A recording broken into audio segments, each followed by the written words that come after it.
My mouth is watering ఈ బిర్యానీ చూస్తే చేసిన తర్వాత. యాక్చువల్ గా పిల్లల లంచ్ బాక్స్ కి అయితే చేశాను అనమాట. ఇంకా మా ఆయన అయితే ఎప్పుడు ఫ్రైడ్ రైస్ లో చేస్తావా, ఒకసారి అయితే కొంచెం స్పెషల్ గా చేయి బిర్యానీ, పిల్లలు ఇష్టంగా తింటారనేసి చెప్పాడనమాట. నేను ఒక్కసారి ట్రై చేశాను. అది నా స్టైల్లో చాలా టేస్టీగా వచ్చింది. ఎలా చేశానో మీరు కూడా చూడండి. టేస్ట్ అయితే చాలా బాగా వచ్చింది. ఈజీ అండ్ వెరీ సింపుల్ అండి.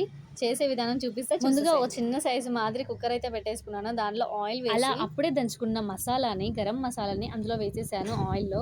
ఆ తర్వాత నేను కట్ చేసుకున్న వెజిటేబుల్స్ అందులో వేసేసాను. లైక్ క్యారెట్, పచ్చిమిర్చి, ఆనియన్, ఆలుగడ్డ, బీన్స్, బఠానీ అన్ని వేసేసానండి. అన్ని వేసేసి కొంచెం జింజర్ పేస్ట్, పుదీనా కూడా ఫస్ట్ ఇలా వేసుకుని కొంచెం జింజర్ పేస్ట్ కూడా వేసుకుని అలా కొంచెం సేపు కలిపి మగ్గని. ఇంకా కొంచెం రుచికి సరిపడా సాల్ట్ వేసేసి, కొరియాండర్ లీవ్స్ అయితే నేమ్ వేయలేదు, ఆల్రెడీ పుదీనా వేసేసాను. పెద్దగా ఇష్టపడరు మా ఇంట్లో అయితే. దాని అయితే కర్డ్ లో నేనైతే కవర్ చేసేసాను అనమాట. ఇంకా మనం నానబెట్టుకున్న రైస్ ని నేనైతే 2 కప్స్ తీసుకున్నాను. 2 కప్స్ కి 3 కప్స్ ఆఫ్ వాటర్ వేసేసి 3 విజిల్ వచ్చేంత వరకు అయితే కుక్ చేయండి.